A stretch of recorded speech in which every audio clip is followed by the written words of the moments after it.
Hello and welcome to another gameplay review on the Virkayu gameplay channel, and in this one we have Kindred, and the evidence here that the power of memes is not always good, because Kindred was great 1v9 super strong OP, everyone's like, yeah, you know, this is the epitome of 1v9 jungling, and then we had a few patches where it was like, nah, you can't use it, it's terrible, and the win rate did go down. Obviously that may have something to do with the Maokais, the Demonics Embraces, the Zacs.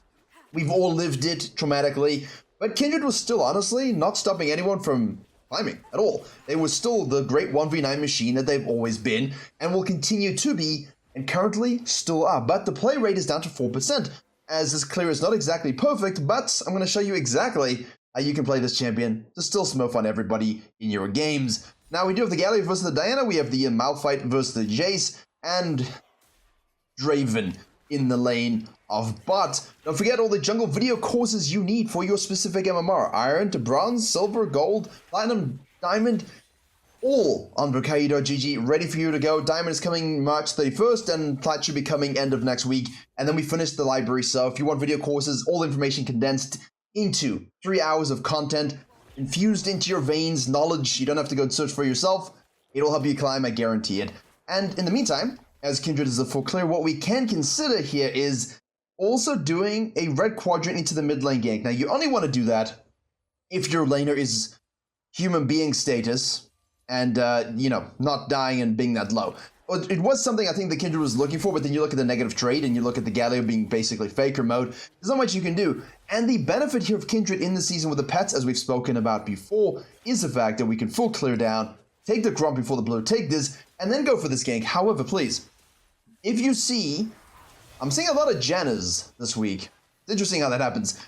You know, when you see this kind of trade, you're cutting your clear short to rotate. And the biggest problem with a lot of junglers, Master tier and below, is that you do not rotate to the plays that make the most sense. And what I mean by that is, that was a nice Zac play. That was a very nice Zac play. Oh, we're going to survive. That's why you chug your potions. What I mean by that is, oh, can I speak, please? Guys, what are we doing here? Fisting, fighting, fiestas. Diana has also died. She now shows back up here. The Zac is doing some more slapping of the cheeks. Gonna go in there and kill the Janna. The Kindred makes the right decision, as it'll probably kill the Veigar as well, maybe, to basically say, I need to leave, and I'm gonna go and take that opposite side scuttle. But fortunately, we are blessed with the mark. The Zac's playing well here, so let's unpack this a little bit.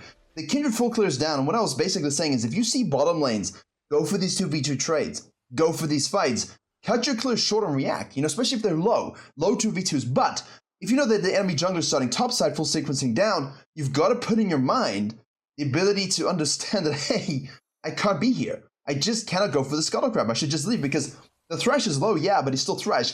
The Draven is still there. The Zac's going to be there. They can collapse on me. This whole fight happened because Kindred forced that, instead of just basically saying, you know what, blue over the wall, drag behind if you want, cut through mid lane, it doesn't really matter, snag this, and then look top lane. You know, this is a nice volatile lane for some reason. It shouldn't be, but it is. You know, Malphite lane should always be kind of boring, and I shouldn't have to gank for Malphite, you know, in terms of being the enemy. Like, the Zac knows that the Malphite's going to be useful always, but he can snowball the Jace. Whereas the Kindred knows that when the Zac ganks the Malphite, as the Jace does go in, that no matter how many times the Malphite dies, he's still going to be useful, right? He just has to press that one big button, but you've got to get your food where you need to get your food from, because, you know, if it's top lane only that you can gank, you're going to have to go and buy there. And we do. We leave the base, we see this, we shadow this, we make the kill, we do the shove. We know that this is going to be up here, but we're not concerned whatsoever. We've only got one mark, obviously. Now we can go back to clearing. This is why I chose this game, because this game is going to be 1v9. It's going to be control. It's going to show you how to carry. If you're looking for this, if you're looking for the despair of junglers, then the coaching channel's better, right? But this one, we look at perfect. Like, these are the core mathematical proofs and examples how you should strive to play, even if you do make mistakes, because we all make mistakes, including high-elo junglers. Challenger junglers obviously can be perfect, but even them, they make mistakes. How do we reconcile those things in a game to still be able to carry? So here, not the best decision, maybe a little bit of autopilot. We go topside, you know, then basically we can say, cool, back to base, out of base, we do this, we carry on the sequence. Can we cut here to gank mid lane? Guys, quadrant clearing. Can I cut here to gank mid lane? Galio goes down, most likely a nice deep ward somewhere in this vicinity. So if we want to gank this, we probably have to be quite strict about our pathing. We also know that the Zac is most likely going to reset, do his tier 2 Grump and Wolves, and then topside, he could look to dive this, but the Malphite should be dinging 6 very, very shortly, definitely on this fat wave. So, you know, right, it's not exactly the most guaranteed free gank, so most likely just keep sequencing down. And the Kindred's basically got that tempo advantage at the moment because of how long Zac was fisting and fighting. So the Zac will have to make the decision of, do I basically sequence down and cut my clear short and things like this? And the Kindred just says, look, no Draven, no Thresh, probably going to go to this if they can. Gallo keeps moving down, so I know it's control wooded and everything like that. Hands off, I know what to give up, and this is a powerful thing, even as Kindred. Just give it up, because Kindred, while they do scale, they don't do so well when they giga far behind. Makes it quite difficult to snowball, because they're a snowballing jungler. They're snowballing and they're scaling. I think people don't really understand that kind of stuff. The Kindred, on the other hand, just has to basically go, there's nothing I can do. Hey, look, there's Zac in the bottom lane, cool. Right, he doesn't have his wolves aren't taken, so I see this RNG scuttle on the top side. Excuse me, accidental pause. I'll take that. You know, if this was an RNG scuttle here, we would just be able to counter juggle. We would at least get something, right? We could be able to steal the blue. The Jace kind of moves down and wards. We have to pay attention to the Galio. But because we know the Zac is there, because we know he's going to use that to take this, we can basically get something else. And this is what the new meta allows for us, is the counter jungling with a 20% damage reduction being removed. We have here the level 6, which is the third spawn Gromp. Remember, first camp taken after the buff that you secure, around 4 minutes 20. It's different for Raptors, it's different for Krogs, and it's different for Gromp.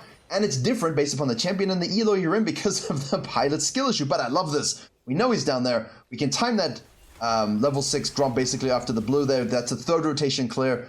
And then we can leverage that into a dive on the top side. Very, very nice. Equal and opposite. Now, if the Zac is a low elo jungler, he might go investigating for counter jungling. In this case, he knows not to, right? To show the perspective. He knows not to. Why? Because if you do the first clear and we time it and we time your second clear, then we know the third clear. In the Kindred's case, basically, it's obvious. Yanks this wave here, gonna full clear down, and then shows up top lane here. So we know basically no camps on the bottom side are up. You should know that if you're in high elo. I sort of bubbled my words there, right? So if you do the blue Gromp Wolves, you do your Raptors, you do your red, you do your Krugs, you know that at 420 you're gonna have the next Gromp, you know that you're gonna have this one here, you know you're gonna have this one spawning in that sequence, and then you also know that that will sync up nicely for when the blue will spawn a second time, you're gonna have that third Gromp with it, you're gonna have the third Wolves with it, a little bit after, but usually around that time you're kind of busy, and you're ganking the bottom lane, you're doing some stuff, it gives time for the camps to breathe and to spawn, and then when you come back topside here with Zac, all the camps are nice and set. But because we chose to do this into this, the Kindred can basically say, hey, look, I'm going to take this, I'll take this. And it's a nice translation and conversion. Now, the Kindred does a little bit of what we call a lazy back. And I don't know why. I don't know. I mean, I know we like to be Korean guys and kind of like try and hook these corners and be like, look, I'm Kenyan. I'm basing in a savant way. You're dead now. So just base safely. Or if you honestly don't have to base necessarily, just loop back your quadrant and reassess. Like, you don't always have to base after great plays. In this case, yes. But also, I don't really understand why. Because we left base, took this, and we do this. We still don't have to leave. We could very easily just loop back our red side quadrant. If we have to give this up, which we might have to, we just give it up. Ideally not, though. And then we can, of course, look to fight still, because we will still be kind of strong. We're not like, it's not like we're going back to base and finishing Kraken Slayer or something like this. So I don't like the idea of only doing a scuttle, blue Gromp, getting a kill and basing in that regard. I know the power of Noon Quiver, but it's not something I'm necessarily like completely reshaping my jungling over. I mean, you're wondering like, Virkayu, what if we stay out and do this and then they take the Herald and we can't fight it? I mean, you lazy backed and died and you lost it anyway, man, you died. So, you know, I might as well make the play that gives me my whole quadrant and gives me a possibility to Herald versus the play that doesn't give me anything. Definitely a better idea, I think, in that case. So, we respawn, we leave the base, we at least are able to outside and we'll snack the Raptor camp, and then again, chill in the nooks and crannies of the map, absorbing vision control in our soul and try to kill the Galley, which we're not able to do, and then we use our ult and then nothing happens. That was quite, you know, like I was trying to sell it over the top, and then in the end we just lose. But, you're a Kindred, so it doesn't matter. The Jace overcommits, the Jace gets exhausted, the Jace falls. We are now at 3 marks. We have no mana. The Malphite is showing up here. He does the slowings. If he has no ultimate button, we cannot stop the E, so we're going to have to really chase. Yes! Oh, thank goodness. Thank goodness. Bless the falling of the Zac. And the bubble is dead. Ooh, look at this. I love it. I love it when things work out. Obviously, as a Kindred main, remember, you got to time your sequences. You got to time your marks. You got to know when they're spawning. However, you are not doing stupid stuff for the mark. I understand this outside rule because everyone's here, but what you're not doing is, you know, going to the blue and the Grump, taking your Raptor camp, kind of floating and doing random stuff here, and then in theory, you should just do your red side, but you see the Grump, you're like, yes, I run across mid lane and go for it. Don't compromise your entire sequence and your pathing to get it. But if you make the right plays and the right timings, and usually you will be rewarded with some sneaky marks, right? Like this one right here. Oh, nice kill, nice aggression. We'll take that as well, then we'll fall back to the red side here. It's normal. I don't like this back though. Like, I know it was a little unlucky too, but like, it's kind of risk assessment. You know, you've got to think about these things. Hey, is the wave coming? Hey, is the jungler, is the learner TPing in? Can I even be here? You know, I don't think we should have stopped the base, basically. But it's working out. We're still 4-1-1. We have 5 marks. Thankfully, now we're a marksman with actual range. This is now respawned here with a mark on this. We see the Jace over here. We have the next dragon on target. I think that's this thing we're going to want to set up for at this particular point. So it's going well. And I think that it's going well is important. Because most of you will be thinking at this particular point in the game, kind of feels a bit doomed, you know, like the Zac was early on with the Draven, you know, and the Thresh, and you're thinking, this is kind of rough for us. But fortunately, you and the Malphite have popped off. The ADC hasn't inted because we don't have one. It's a Veigar, you see. As soon as you put a mage player bot lane, they play inherently more safe because they know what it's like to just be immobile and doomed. And ADCs don't know that anymore because we keep giving them mobility, painful, mobility and actives and things like this that allow them to escape their weaknesses, which is ridiculous because that's the point. Anyway, that's a Janna. She do be dead. We'll shadow this again. I think the biggest lesson you can learn from this Kindred here is when you have losing lanes or game states that are a little bit weird, how easy it is for you to just sit in the shadows around your quadrant clears just to pick off some kills, especially when you anticipate things that are going to happen, right? I'm anticipating this, I'll shadow, then I'll go in. I'm anticipating this, I'll shadow, and then I'll go in. However, obviously, we didn't get a lot of things in these cases, but the ability to have restraint. Now the Zac's going to hit his button. Less Veigar. And also that Thresh decision. I mean, he hit the hook. We really weren't looking for that as the Thresh in terms of going in. Now that Janna's rotating here, the Everfrost, they have numbers advantage. Don't go in. Why? The difference between your Challenger Kindreds and your Master Kindreds. But that's why I chose this. I usually choose Challenger Kindreds just because, you know, it's nice to look at, but this is probably more relevant to your games, no? I think so. We do have Kindred coachings on the coaching channel as well. So the Thresh hits the hook, he goes and he shouldn't have. The Kindred's able to turn it with the Veigar and we go, nice, come somebody da. The Janna shows up here for some reason cutting in and the Gallows like, but we have numbers advantage and you're in a choke. Everfrost kill. The Kindred auto parts in front for some reason. What do? You leave. You go topside, you go boom, boom. Hey, wait, the blue is spawning with the mark. Take the Raptors, kill, push, get something else. Give them the dragon. Run away, get another mark, kill the Jace, kill the top turret. Much better plays. Much better plays. Now we leave base here and we're moving on down to the Mountain Dragon. We will be able to snack this because of the extended events, but again, don't read too much into that. Ideally, we're still in the moment there. We're saying, look, Janna's dead. I don't want to die, right? So I'm going to leave and go do something else. I'm okay giving up a second dragon. Things do work out not too bad for us at this particular stage. Malphite's like, what's going on? Oh, look at this vision. That's, yep, move into the territory now. I would take away this plant as well, but you don't want to push it with a Zac. Especially with a Zac Galio. Don't want to push it. We're going to shadow this here from this perspective. You see this? We're just going to say, hey, look, this is a big thing. I just had an hour-long diamond coaching session with Divide, and he made some great plays, but in the situation where there's a low turret with no threat, right, and they had Prio, he just didn't push the turret, and it was a huge thing in terms of just pushing the map state a little bit better. They still won, but it's a difference between D2, Master, Grandmaster, Challenger, but pushing that quickly and really trying to end games and forcing movements by the enemy team to respond. That's always huge. So by leaving this and moving up to the Grump, what he did was allow the Jhin on his team to push by himself, which is great. But then we knew the Jarvan was coming bot side through tracking, and the Jhin died to him. And we didn't get the turret. Whereas if we just stood there, got the kill in the turret, killed the Jarvan, and shoved here, we had Herald too, you can really force a rotation, which can just open the map up for everyone else. They kill it down to top side. Kindred says, I'm not helping you, I'm going to take this Herald. So I like the Kindred here. Drive by, push this, create some pressure release, use it to get a Herald. Dead Diana, don't care. Raven Thresh down here, we keep our eyes open. Malphite doesn't have his ultimate, obviously Now, tower diving in Malphite is a tough one when he has ultimate. Now we're going to push this. We have to be cautious here. We have to be cautious. Purely because we know everyone could collapse. So we see the Draven, we see 2 top, and now it's like, okay, now it's actually, I feel better. Now I can go counter jungling. Nice. I love it when they show. You don't always know.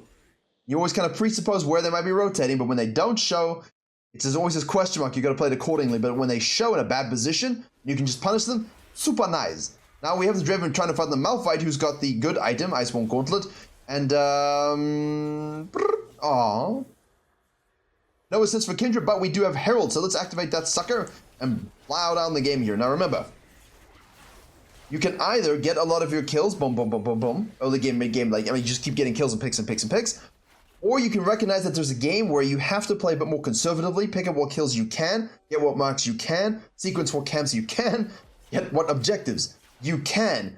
And as long as you're relative in keeping yourself within touching distance of the game, or just keeping the game equal, like in this case, getting level 11, pushing turrets hardcore, mishook there, you're good.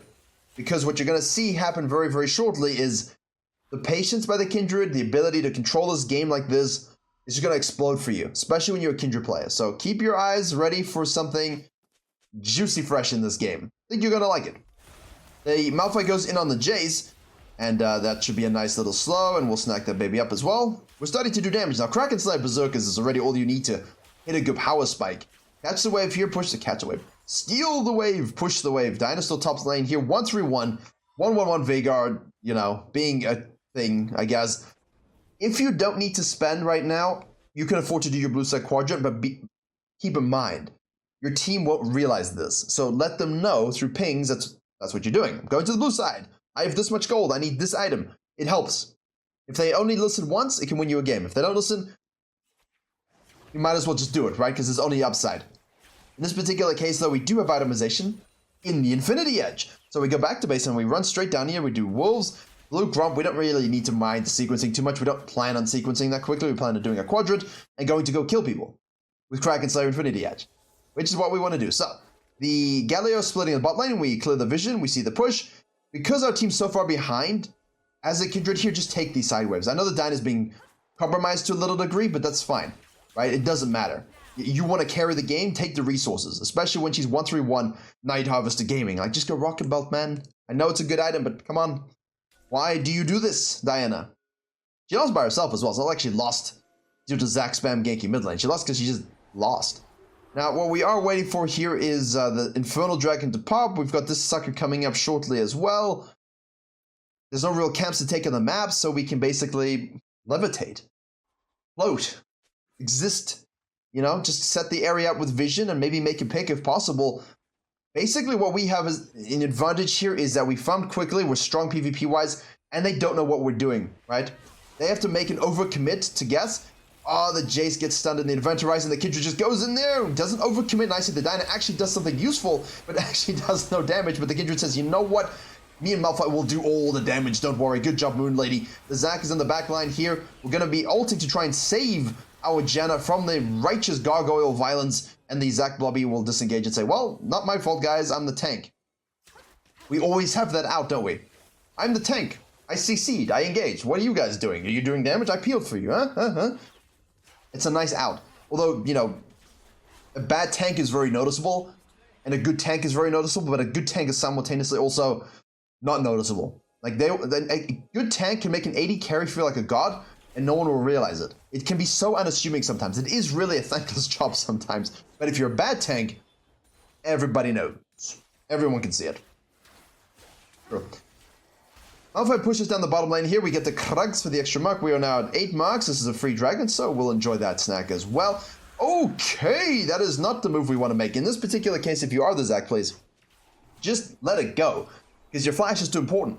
You need to be able to use your flash in the next team fight, because the next team fight win gives you the Baron, gives you the way back into this game, even though Kindred is starting to take over. TB committed there, we'll just fall back to our Wolves, and because we did Wolves below Grump, we know that the Wolves and the Grump will spawn at least close enough together, but because we do them so quickly at this particular stage, that will be the case, which it is. See, Wolves, Grump, nice and spawn. We finish the quadrant, go back to base here. Now we can start to build that item. Why go with the Zeal item when you can go with another BF Sword item? I'm much more a, I'm not a bloodthirsty gamer. I think in this particular case, I know the combo is strong and I know it's being nerfed, yada yada, but I don't like the feel. Fortunately, Kraken has an attack speed passive, but I don't like the feel of not having a specific Zeal attack speed item in my 3-item spike. I do understand the rush of IE considering the crit changes, but I still think going for your sort of, you know, like the RFC collector, the collector RFC rather, variants are just, they have a good feel, right? And the Kraken PD IE classic build also has a good feel. Janet does her ultimate here. She's really out of position. Zac has CC and slows. Thresh has CC and slows. And she gets picked off here. So now we basically have to try and poke a little bit. Be careful here. Poke a little bit. We're not going to attack quickly, but our attacks are going to do a lot of damage. And that's the thing, right? You've got attack speed Kindreds here who like the original Devourer kind of days from years and years and years ago. You've got the Warrior Kindreds from the jungle itemization days who like their attacks to hit hard and heavy. And then you've got people like me who like to be in the middle. I like to have my attacks mean something, but I also like to have enough attack speed, right, to feel like I'm doing something. But you can see it's perfectly fine. And sitting in the back line there, just keeping the damage coming out here. The autos hit like an absolute truck. And our E is absolutely doing huge amounts of work on the execute. I mean, just auto attacks, but that's a pentakill, by the way. Would you like to see that again, instead of talking over it? There we go, let's talk about that instead of the itemization. So, the Kindred says, right, I'm going to flash the Zac to avoid that, kites backwards, seals the Blobby fate, kills the Galio in the meantime because we don't really care about the Blobbies at this particular stage. Kill the Jace because he's in range. He will respawn, we can definitely kill him, which we do with a trailing auto attack as it flies away. Draven tries to go in and kill us. We say no to the Draven and we say, hey, Malphite, can you help us out with a slow, buddy boy? And he says, rock solid, and then we kill the Thresh. So the initial win here in the fight was through the dodging and the flash of the Zac's ultimate. There you go. Nicely done, beautifully played, and all of a sudden it's 11-2-6 and you're looking at this going, hey, well, if I saw this in the post-game, I would have said, wow, the Kindred just smoked the game, just totally took over early. No. Laners were losing, we made a few rough decisions, and we had to play accordingly to dominate. It do be that way sometimes. Now, this isn't even taken yet, so let's use some of that pressure release to go snack that. The Veigar's like, yeah, I exist. You know, I'd like a good Veigar, but Nivea's the most... I assume all the Nivea players dress in brown and collect stamps. And maybe have dial-up connections still. Not sure. That's how I feel about the Nivea players. They're so boring. And I feel like Veigar's players can kind of go the super spicy Giga Fun version Veigar players, and also the Veigar players who also more like the Nivea players, right? This is a classic. What we call this is every human being ever in the history of the League of Legends game, online MOBA, Nexus Tower Defense Fiesta mode. Hey, I killed everyone and pushed a tower. And then I didn't look at the respawn timers and I died and gave them a shutdown and a pressure release. Stop doing that. Honestly, it's been 13 years, guys. You can look at the death spawn timers. You can say, hey, look, they're going to respawn. I should leave. I should probably kite up and just disengage and take this and reset if I need the gold. Or just base here, spend my cash money, boom, boom, boom, boom, boom. Move to another lane. I don't know. Either way, Veigar's like, well, I'm going to sit in base and do some stamp collecting. I stuck a stamp in his favorite page, you know? There we go. Now he's going to, what, take the red or what? He's ADC technically, you know? Should give it to the Kindred. He's going top lane here. We have a Baron spawn. Baron, what is this? A dragon spawning. There we go. We need 16, so we'll snack up the Wolf Camp. And we'll snack up the Blue Camp. You could still do Grump Blue. Technically, the sequencing is better. Technically, I would still do it because, you know, some OCD farming stuff. But you're also technically increasing the range of the blue buff. I'm trying to sell it. I don't know. Just take the camps. It doesn't matter. Those optimizations don't mean much here. You can overthink everything if you want to. The Thresh throws a hook and just, that didn't hit. Whatever, he'll die for it. There we go. We have the BT completed. We're going for the last Whisper just to make sure we can truly annihilate the armored Chad that is Zhonya's Galio. I'm pretty sure that's why we bought it, right? I know it's a Zac too.